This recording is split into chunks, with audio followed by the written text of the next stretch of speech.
Welcome back to Mentor Nation, the podcast for entrepreneurs looking for real mentorship, real strategies, and real stories so that you can go out and build your dreams. I'm your host, John Abbas, and it's time for another episode, so buckle your seatbelt and let's go. Hey, everyone, and welcome back to the show. It's your host, John Abbas here, coming to you live while under quarantine at my home just outside of Nashville. And before we get started, I just want to share a quote that I think fits the time that we are in right now, especially if you're listening to this live. And that quote is something that I recently heard, and I want you to ponder on it. Winston Churchill said this quote, and I've heard it used from some of the most successful entrepreneurs in the world. And that quote is, "Never waste a good crisis." And here's what I mean by that. You know, during times of uncertainty and panic, there are incredible opportunities to change your future. If you can manage your emotions, if you can think differently than the masses, and if you could just always look for ways that you can add value to the marketplace. And one of the ways that you can use uncertain times to build wealth for you and your family is to become an investor. And some of the best times in the world to become investors are during uncertain economic times. Some of the greatest fortunes ever made have been made in the worst of economic times. Many of you are familiar with the Great Recession just over 10 years ago, but what many of you may not know is that many of the greatest companies that we use today were created during that time. Companies like Uber, Airbnb, Slack, Pinterest, WhatsApp, Square, Venmo, all of those companies were created during the last economic crisis. And so that brings me to my guest today. One of the foundations of becoming an investor is being able to borrow money. And in order to borrow money, one of the most important things is credit, personal business credit.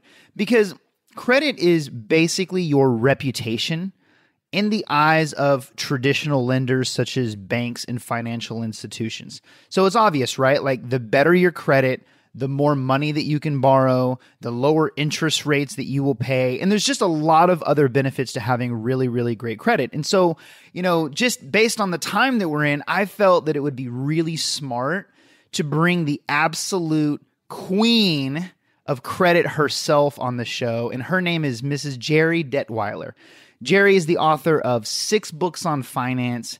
She has done over 4,000 interviews, including The Today Show, Dateline NBC, The New York Times, USA Today, and Reader's Digest. She's been doing this for 20 years, guys. Even Congress consults her when they're creating legislation for credit and consumer protection laws. And so in this interview, I just wanted Gerri to share some important points in the confusing world of personal and business credit. She sheds light on what credit is, what's the difference between business and personal credit, how to build it quickly, how to eliminate things that might be hurting your credit, and really just strategies that you can implement today to build an incredible score, even if you don't have any credit. This was an insightful interview, and I hope you enjoy. Without further ado, help me welcome Gerri to the show. Gerri, thank you so much for being on the Mentor Nation podcast. It is an absolute pleasure to have you. Oh, the pleasure is mine. Thank you. Yeah, absolutely. So I'm really glad to have you on today first off, your expertise is probably needed now more than ever with all of the craziness. I don't know when people will listen to this episode, but right now we have the coronavirus going crazy. People are in a pandemic right now. The stock market, as of 5 minutes before we got on this episode, it's down another 6-7%. I mean, it's kind of chaos. So your expertise is going to be really valuable today. So it's just really a pleasure to have you on. Thank you so much. I'm glad to be here.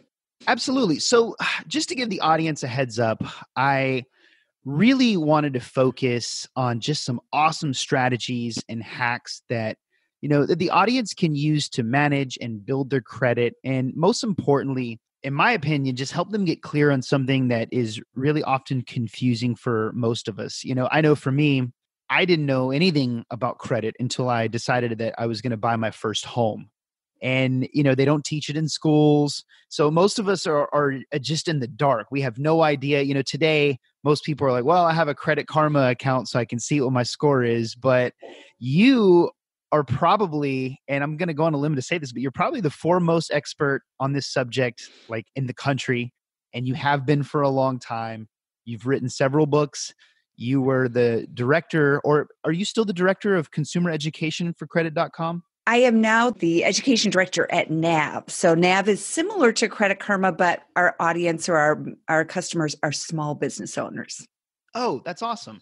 So, you've helped tens of thousands of people. And I wanted to see if we could start, if you don't mind, just by telling everyone a little bit about what you do, how you help people, and how did you rise to become like the authority on this subject? Yeah, it was truly by accident, I have to confess, but I was living and working in Washington, D.C. after college, and I fell into a job with a consumer advocacy organization. And at that time, if you wanted a credit card, you would send us $4 in the mail, and we would mail you a list of low interest rate credit cards, mostly out of Arkansas because they had a good state cap at the time. And that's how you would get a low interest credit card. And so I got to work on such interesting things. I got to work on the legislation that gave consumers free credit reports. I got to work on the legislation that tells us what the credit card interest rate, at least the range, will be before you actually apply. In the old days, you'd get a credit card and then you'd find out what the interest rate is. Really? And so, you'd actually get the card in the mail and it would tell you then, this is your interest rate. So there's a little bit of that now because now they use ranges and risk rate based pricing, right? So you find out when you get the approval what your interest rate will be. Right. But what's really interesting to me, I shifted about 4 years ago to working at NAB. And in the small business arena, it's like it was 25 years ago in consumer, because in small business, you don't get free business credit reports and you don't have any rights. If there's negative or wrong information on your business credit report, they can report it as long as they want. And, disputes vary. You also, a lot of times, don't know the interest rate on a business loan because they don't have to disclose one. So they might use a term like factor rate or stated rate or something that sounds maybe like an interest rate, but it's not an APR. And so the actual cost is higher than you may realize. So it's super interesting for me to extend this whole background of what I've been doing for so long to small business owners, but still help consumers, because in the end, we're all consumers, right? We all have personal financial concerns, even if we have a small business or have a family member who owns a small business. Gotcha. So now, I don't even know this, and this is a question that I have. Hopefully the audience has it too, but is there, what's the difference between personal and business credit? So I own several businesses, but I don't even know, do I have business credit? Is there somewhere I go to look for that or see what my score is? Can you talk about that? Yes, I love to talk about that. So yes. Actually, the oldest credit bureau in the country is Dun & Bradstreet, and they're a business credit agency. And if I really want to blow your mind, there's a very, very famous president who worked for them back in the day. You want to take a guess? One of our iconic presidents. George Bush. No, Abraham Lincoln was a reporter. Way back in the day. Way back. Abraham Lincoln was a reporter. Actually, 5 former U.S. presidents worked for Dun & Bradstreet.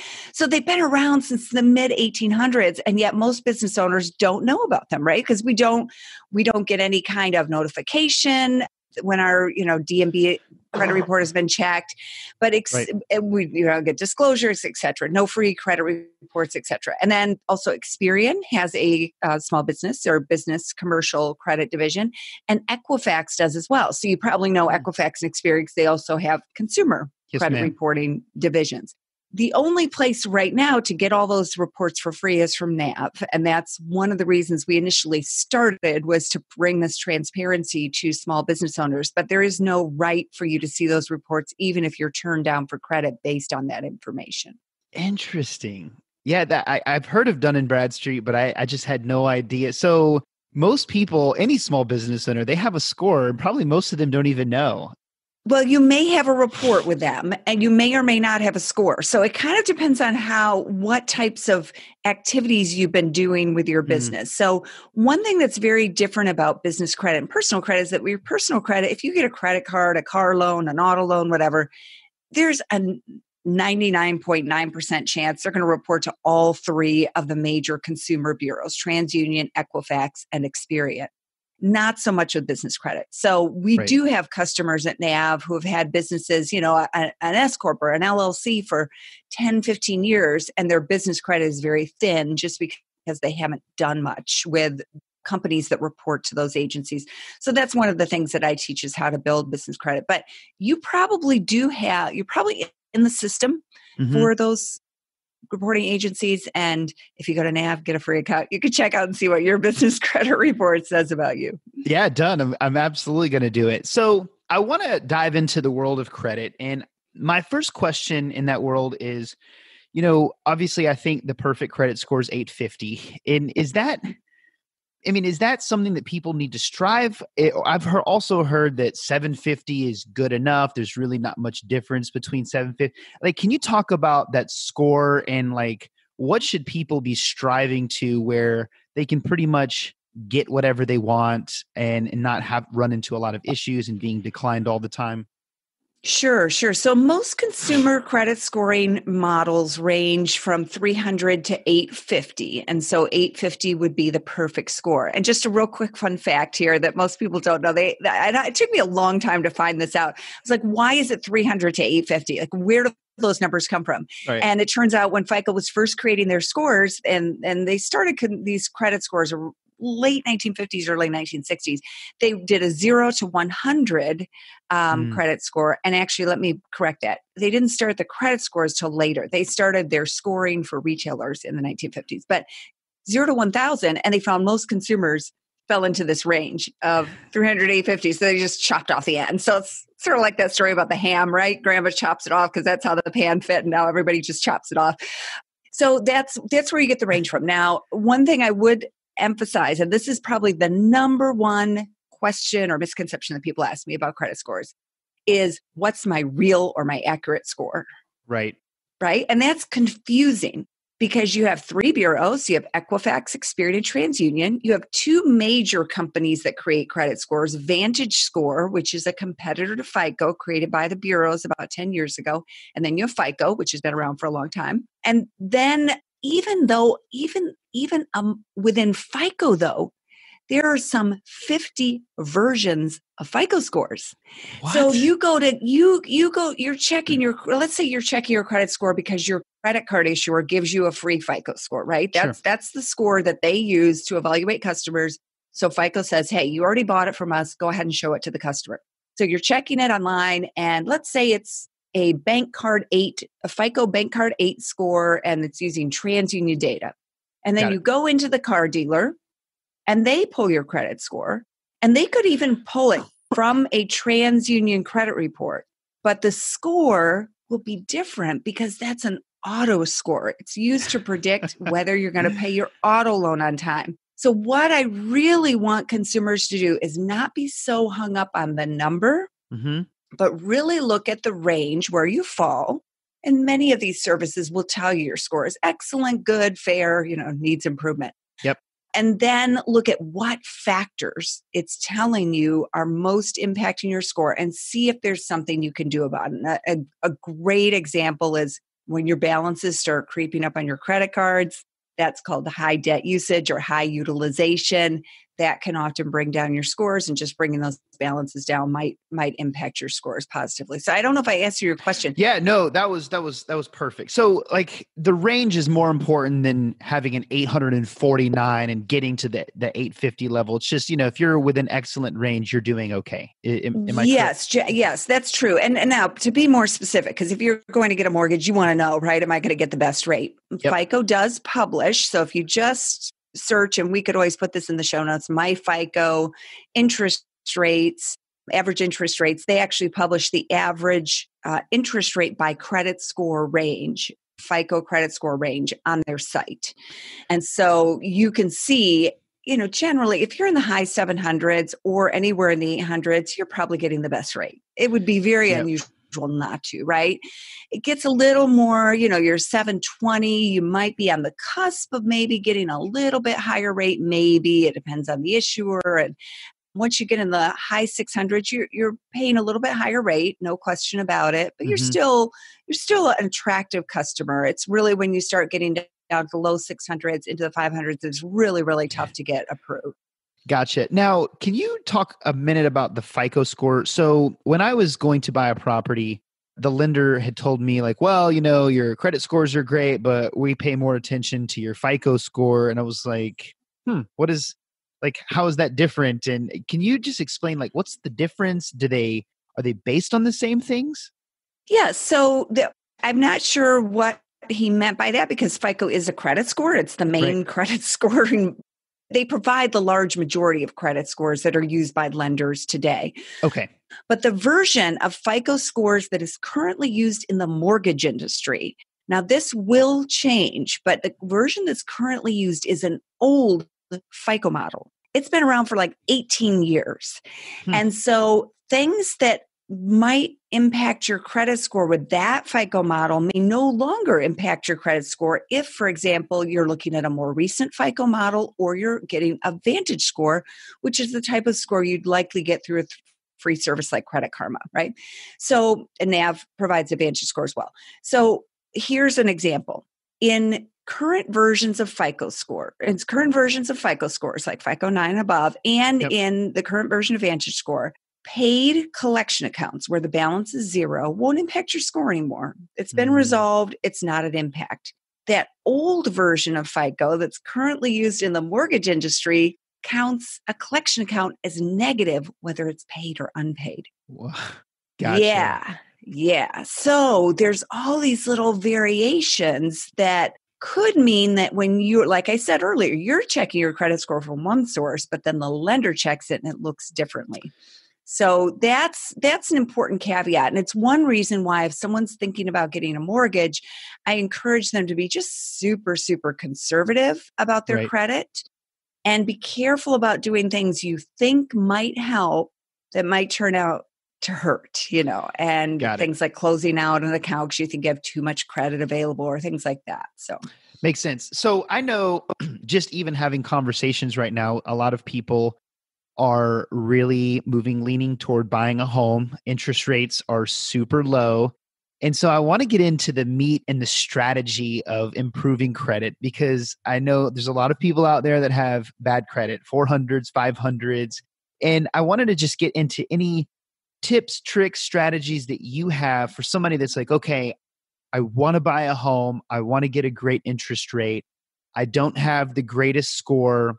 What would be the fastest path that I can pursue that can improve it with, just with effort? Should I hire somebody? Should I learn how to do it on my own? So can you just start diving into what you would do? Because I can't wait to hear you are the expert on this. And I'm just interested to see what you have to say.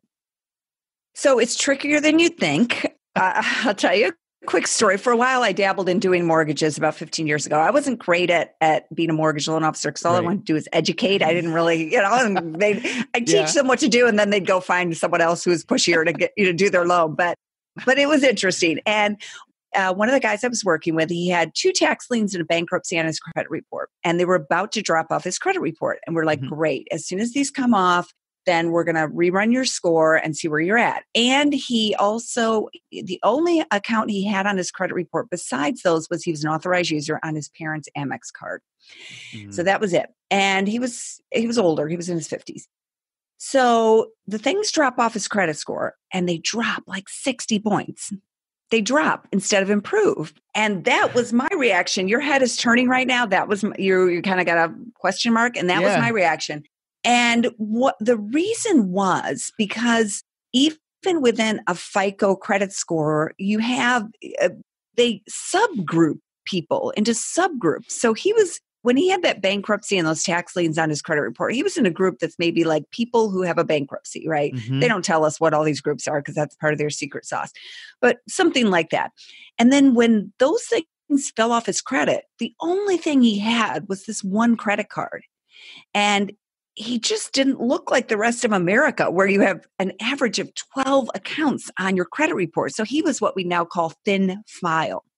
So I only bring that story up to tell you that be very, very careful about the advice you're seeing when it comes to your credit, especially when you're trying to get a mortgage, because things you think may work one way may turn out to work another way. So one thing you could think about is some mortgage professionals will have access to a tool called Rapid Rescore. Mm-hmm. And it's a tool that can do what if scenarios with your credit and help you understand the actions that may bring your score to where you want to be. And it's actually a pretty good tool. It's pretty reliable, and it'll be very specific. It might be like, pay this credit card down to, $352 balance or something very specific. I would do that before I just think about general advice like, oh, you should close out this credit card. You want to make sure there's some science behind it because of the impact. FICO does offer a paid tool that lets you do these what if scenarios as well. So that's something that you may want to explore as well. But generally, the fastest things that are going to impact your credit are if you can get negative things off your credit reports, or if you can get those high credit card balances down. High debt usage, high utilization can have a very rapid impact on your credit scores if that's bringing down your credit scores. So on the negative stuff, a lot of people want to hire credit repair, right? And I'm not opposed to credit repair. I just want people to really understand what credit repair is. And it's basically an automated system for disputing negative information in the hopes that it doesn't get verified and it gets removed. You can certainly do that yourself. The volume of disputes that credit bureaus get is unbelievable. I have been to one of the major credit reporting agencies in their mailroom where I have seen stacks and stacks and stacks of those flats that you see at the post office with credit report dispute letters coming in on a daily basis. They scan them in their system. They categorize the type of dispute. Their computer talks to the company that supplied the information, that their computer. It's a very automated system. So if you're overwhelmed, you want to pay for credit repair, that's fine, but it's not miraculous, right? It's a dispute process. You can do it yourself, nothing fancy about it. You write a letter and tell them why you're disputing, or you go online. Gotcha. And do you have to email that letter to all three agencies, or you just pick whichever one it's reported on? Yes. You dispute it. You need to get the credit report from the company that you want to dispute with. So if you're disputing, if it showed up at TransUnion, go and get your Equifax and see if it's on there and go and get your Experian. Annualcreditreport.com is the federally mandated free credit report website. You can get it for free at annualcreditreport.com. I recommend you do that. And then you dispute, you can go one of two ways. I had one time, my mortgage company reported me late 6 times in a row. And I wasn't late, but one payment had gone during the grace period, before they charge you the late fee. So then they snowballed it and reported as late, even though I was never 30 days late. And so I went directly to them and asked them to correct it. And then they notified the bureaus for me. But I could easily have gone to each of the credit bureaus. In that case, I was trying to close a car loan and I wanted to expedite it. So I asked them to correct it. So you can go either way. But if you go to one bureau, they're not going to share that dispute with other bureaus. So you need to make sure that it's disputed with all three. But you need a copy of all three credit reports in order to dispute directly with the bureau. Gotcha. Now, how many accounts do the bureaus recommend that you maintain for a great credit score? You said earlier it was like the average American has like 12. Is there like a magic number of accounts that bureaus like to see? Yeah, so the bureaus aren't making the decision, although the bureaus do sell some of their own proprietary credit scores. The bureaus are like the ingredients and FICO is the recipe, right? So if you think of a chocolate chip cookie, the flour and the chocolate chips and maybe the walnuts and whatever else is the credit bureau data.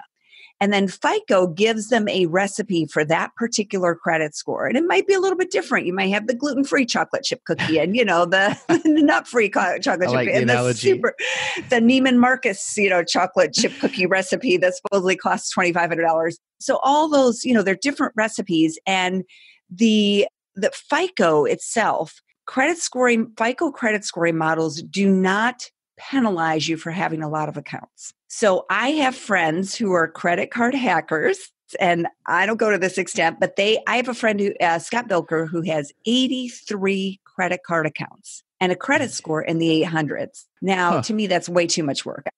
I don't want to keep track of all those annual fees, due dates, and everything else. Oh, so yeah. having too many is not the problem. Where you end up getting penalized, you can get penalized a couple ways. One is if those balances start to creep up. There's no magic number, but FICO tells us that consumers with the best credit scores on average use about 10% of their available credit. Got it. Now, I have a long established credit history. I'm older. I have lots of accounts. So I can get away with a 30% utilization debt usage, sometimes even 35%. I don't see much of an impact. But one of my colleagues at NAV, he's young. He has a short credit history, not a lot of credit. He notices if he gets up to the 20-25% range, his credit score drops like 40 points. Wow.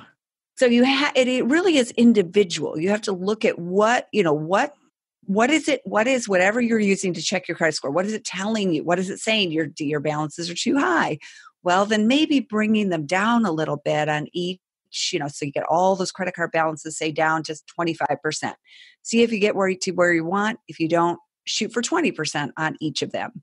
And then that's how you sort of see what the effect may be on your individual credit score. Does that make sense? Yeah, absolutely. Now, I know when I was young, so I just want to recap for the audience the things that are important, right? Obviously, low utilization, getting any collections, anything's off your credit report, having a few accounts. One other thing, I know when I was a kid, one of the things that I did was my dad put me as an authorized user on his credit card because he had a credit card for 15 years and I was like 18 years old. And by him doing that, it helped me establish my credit and it made it to where it looked like I had that credit card for is that accurate? It's been a long time since I've had to do that. No, it still works. So my daughter is in college, and when she turned 15 and got her permit to drive, I put her on 2 of my credit cards. Both of them have long established payment history, no late payments, and I try to keep my balances down. And she has an excellent credit score, high 700s as a result of that. So that strategy still works. And fortunately, she's frugal, so she hasn't run up my credit card balances. That's my risk, right? I was going to ask that. She's very frugal. Thank goodness. But yeah, that's the risk, right? As someone who's letting someone use your credit card, if you authorize them to use it, you're authorizing them to use it for anything they charge, and you are legally liable. So that's important. But this strategy still can be very effective because the whole entire account history goes on to that person's credit history, right? So if I've had that account, like you said, your dad had the account for 15 years, you got that 15-year history, even though that might have, said you were establishing credit when you were 5 years old, it still gives you that long history. So it's very beneficial. That's so helpful. So that brings me actually to my next question. You talked about your daughter. As a parent myself, I have 3 daughters, 11, 9, and 3. I want to set them up to be, they don't have to have all these issues as they get older. Like, when should I start establishing their credit? How early can you start establishing a kid's credit? I mean, I see reports where, thieves are taking credit cards out and they're 2-year-old kids' names and things like that. So can you talk a little bit about that? How early can you do it? When should you start? What's the best way to start? Yeah. So for your 3-year-old and 11-year-old, what I would highly recommend you do is the credit bureaus now, this is part of legislation that was signed into law in September of 2019. The credit bureaus now allow you to create and freeze a credit report for your minor child because child identity theft is a growing problem. My daughter, when she was in middle school, her social security number, along with all her classmates, was posted on a website in conjunction with a standardized test that they took. So, and she was also a victim, like we were, of the Anthem data breach because we had Blue Cross and Blue Shield health insurance. So there's just, it's this information's out there. Right. So for your younger children, I would highly recommend that you get that freeze in place so that their credit reports are locked down. And if you just Google child identity theft freeze, the credit bureaus all offer that. option. Perfect. Then for your 13-year-old, right? 13? No, sorry, 11, 9, and 3. Oh, okay. So sorry. So your kids probably all are at the age where I would freeze their credit. Got it. Then when your 11-year-old when you decide your 11-year-old, maybe you do it like I did when my daughter turned 15 and you decide most of the credit card issuers will allow you to add an authorized user around the age of 16. Some of them do have some age restrictions, but I had no problem getting my daughter added. And I'm pretty sure she was 15. She was driving under a permit at the time. Might have been 16, but around that time is when you might want to go ahead and, and start with an authorized user account. Got it. But you really have to know your child. Yeah. I'm known as a credit expert, but when I was in college, my mom gave me her credit card to go buy. I had to buy a dress for an event I was going to, and I bought a dress, Yeah. and I bought shoes, and I bought a purse, and I bought jewelry, and I spent more than she had anticipated. She was very generous about it, but you are trusting your child, right, to use that. And there's a lot of peer pressure. They might like playing online games where they could rack up a big balance before you know it. So whatever it may be, you really have to judge that. There are some programs. There's a debit card made specifically for teaching your kids how to handle money. And I'm drawing a blank right now on the name of it, but very successful and popular tool for parents who want to teach their kids. I think that the thing is that most of our kids, they see us pull out the credit card, but they never see us pay the bills. Right? Absolutely. Yep. So they don't know. They don't know.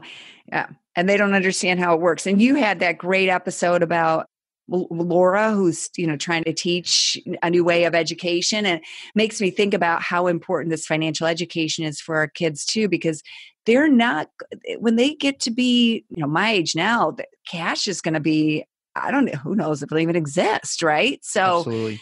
You really have to teach them how to manage the money that they get and learn concepts like saving and investing and just making smarter decisions. Totally. And I really would love to have you one day for a whole other episode just on debt, because that to me is just, it's crazy. We have had the 10 best years of our economy, and yet debt is still out of control. And it's just the mentality, right? Like you make more, you spend more. And when the economy is in a rut, it's like you're so scared, people are losing money. It's just like they can't get ahead no matter what. And it's because just flawed mentality. And so I would love to have a whole separate episode for that. We can go into that. So that's super helpful. I really wanted to ask you about the kids because, as mine get older, I want to be able to set them up because it took me forever. It wasn't that I had bad credit. It's just I didn't have any credit. And so when I was in the military and the Navy, I was trying to buy my first home and it was just very difficult. They're like, well, you've never had anything. I'm like, I just don't want my kids to have to go through that. And thankfully, there are programs now that are coming out that solve that problem, right? Like, what if my kid racks up my credit card $20,000? So, but I'm sure your mom would be super proud of you now that she is. She's still not sure what I do, but yes, she's very proud of me. What is it you do? Yeah. But let me give another tip because you brought up a great, you brought up an example of your father helping you out, but there are a lot of people who don't have someone who can help them out, right? And so they have to rely on their own abilities to build their credit. And one of the things that you touched on was having a mix of different types of credit accounts. And what we're seeing now with a lot of younger people and millennials is they're avoiding credit. And that's great from a financial discipline point. But then when they go to buy a house, they don't have the credit references, right?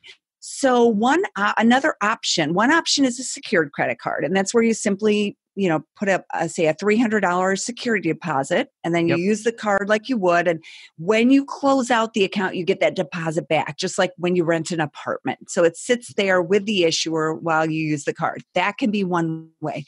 Another option I like is something called a credit builder account. And these were typically available through credit unions and local community banks, but there are some national companies, for example, Self offers a credit builder account where you are basically borrowing a certificate of deposit. So you're borrowing a savings account and then you make monthly payments every month toward it.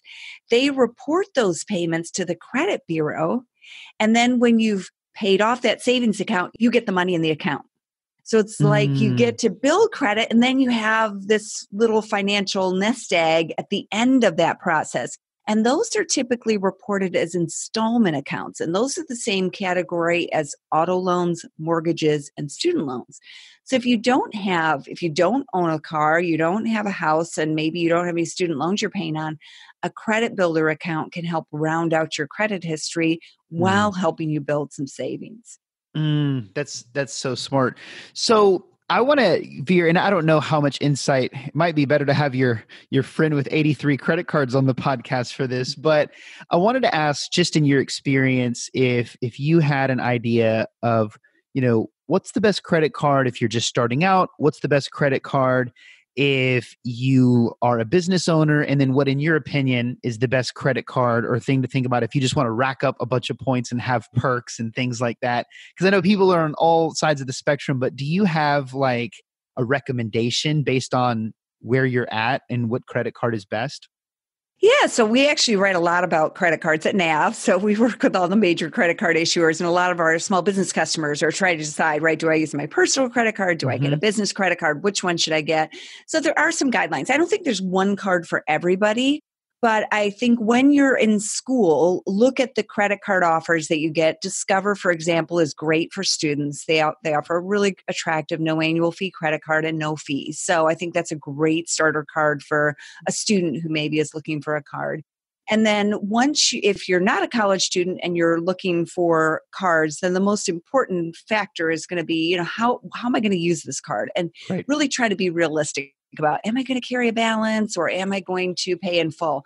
And sometimes we have good intentions, but we don't always end up doing that. So try as much as possible to focus in on what you want, because if you're carrying a balance, don't worry about the rewards. The interest rate is the number one factor, because the interest rate is going to outweigh the rewards that you earn on the card. But if you are going to pay in full, then the rewards that you earn are going to be the key.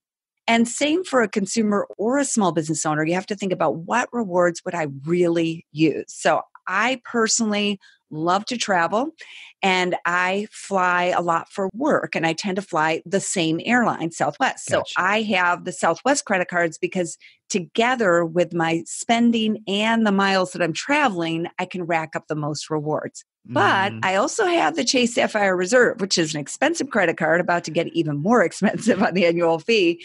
Once I reach my goal on my Southwest card, A-list status and the companion pass, a lot of times I switch to that card, and then I spend on that card, because that card is very flexible. You can use your rewards for just about anything, and the rewards are very lucrative. So Chase has a few cards like that: the Chase Freedom, Chase Sapphire Reserve.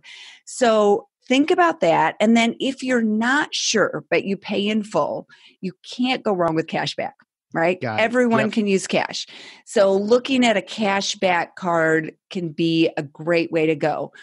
What I do suggest, though, and this is something I was guilty of in the past, was I just didn't focus on it. So I really didn't think about it, and I wasn't using cards that were maximizing my rewards. And once I decided to really get into it, not obsessively, because I'm not anywhere near Scott Bilker with 83 credit cards, but once I really looked at it, I found the rewards were very, very lucrative, and I just had to take the time to find that right card and then use it. And then each year try to evaluate, okay, is this the right card for me right now? I mean, you have kids and maybe you can't travel as much as you want to. I don't know. Maybe you do, but I have friends who, once they became parents, they shifted to cash back because they're like, hey, we need cash, right? We got kids to diaper and feed and everything else. So it is a process where you look at it each year. That's such a good point. For me, so my fiance, she's Chase out all the way. Like every card, she has like 10 or 15. They're all Chase. Me, I like American Express, but I made a huge mistake. I got the Delta American Express where I, was like, well, this is great. I want a card for travel. But I buy all of my flights on Orbitz. I don't use one airline. And so I rack up all of these points. And I'm about to buy flights, but I have to obviously buy through Delta instead of like Orbitz. And it was a trip where I was going to have to use every one of my points, and the flight was still more expensive than if I had just went to Orbitz. And I'm like, crap, let's switch to a cashback card because it makes more sense. So that's such a great point. So I know we are running low on time, but I want the audience to know, like, you I mean, you've been around the block for a long time. You know the ins and the outs of just credit, debt, things like that. Could you just really quickly share the books that you've written, the titles, just a quick second on like what the book is about and where they can find those books? Because I think you're just a treasure trove of information. And after listening to this interview, everybody is going to want to know more. And so I want to just have them know where to get your stuff and what you've created so far. Well, thank you. And my older books I wouldn't recommend because things have just changed so much. But my Ultimate Credit Handbook, written in, 1993, but yeah, no, the FICO's changed a lot since then. So no, I'm not going to recommend it. But Okay. my latest book is Finance Your Own Business, Get on the Financing Fast Track. That was written with small business attorney and rich dad advisor, Garrett Sutton. And wow. love that book and I'm proud of it. And it's what got me my job at NAB. So it worked out very well for me. And that book, you can actually get a free printed copy if you go to gerri.link/free book. That is, we have a deal where you sign up for a free NAB account, you get a free book in the mail to you. So that's an awesome option. Yeah. And then my other book, Reduce Debt, Reduce Stress, that one is currently in print, but I share the manuscript with people. So if someone's dealing with debt and needs some help, let me know and I'll be happy to get you that information. And then The third book is Debt Collection Answers. And this is a free Amazon Kindle ebook. And Debt Collection Answers deals specifically with dealing with debt collectors and collection accounts on your credit report. So anyone who's dealing with that, hopefully you'd find that book helpful. Man, you're the best. Not only have you created a lot of content, but almost all of it is free for consumers. I can't imagine why anybody wouldn't do this right away. I'll put the links in the show notes, as many of them as I can. So as we wrap up, can you just share with the audience, like, what is the one big takeaway that you would like to leave everybody with in terms of just how to think about credit? Is it a short game? Is it a long game? Like, what's the purpose, the goal? How important is it? Like, what's like your one or two big takeaways before we wrap up? Well, I think right now, the day that we are talking, which is when coronavirus is in the news, but any kind of natural disaster, whether it's hurricanes in Florida where I live or fires in California, credit can be a tool or it can be something that, sinks you, right? Mm-hmm. So you need to think about that long game, but also use it in the short term when you need to. So right now, for example, some people may need to make minimum payments. They may need to transfer a balance to a 0% card right now so they can weather this, this turbulent financial time. And those low minimum payments can be very helpful because they can save you from not making a late payment and falling behind, right? So think about it that way. And I feel the stress. I understand. But then you think about, okay, I'm going to make it through this time and then I'm going to put together a game plan so I can get that debt paid down and then I'll be in a really strong position for the next opportunity that comes along. And there are ways to do this. And I know many of us are just thinking day to day right now, but that's what my whole career has been about and what I love to help people with. That's awesome. So what is the best way that people can connect with you? Like if they wanted to follow you and follow your work, like, can you just share some of those links? Sure. I'm most active on Twitter.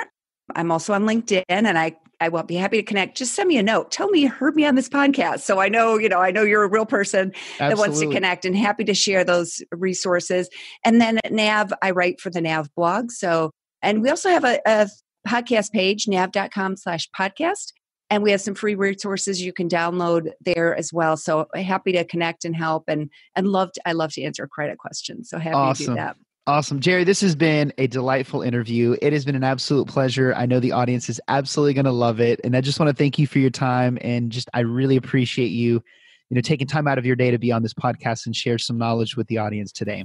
Thank you so much. I appreciate what you're doing as well. Absolutely. All right, everyone. I hope you enjoyed that episode with Gerri, and I really hope you got some value and some actionable strategies that you can implement right away to start building, growing, or if you already have perfect credit, congratulations to you. If you want to connect with her, you can visit her website at gerridetweiler.com. It will be in the show notes, but that is spelled Gerrydetweiler. Detweiler.com. That's GerriDetweiler.com. And again, that will be in the show notes. She is just an awesome person and is so helpful. So if you have questions that didn't get answered in this episode, reach out to her. Now, before we go, I have one more huge announcement. I am finally finished with the blueprint that I have promised and I've been working so hard on. It's called How to Get Millionaires to Mentor You. I put in a lot of work into this and I am giving it away for free. All you have to do is go to my website, mentornationpodcast.com, click the bright purple button that says, "Give me my free blueprint," put in your email, and it will be sent right away. If you have ever wanted a successful personal mentor or just want to know how to go and change your circle, I really believe in this, guys. You are a product of the 5 people you spend the most time with. So it's so important that you take action now to change your circle. Start surrounding yourself with more influential people. Find mentors. If this is something that interests you, you need to read this ASAP. Go over there now, and before you forget, you can thank me later. That's all that I have for today, guys. Thanks so much for listening, and I will see you next week with another incredible guest. Take care, guys.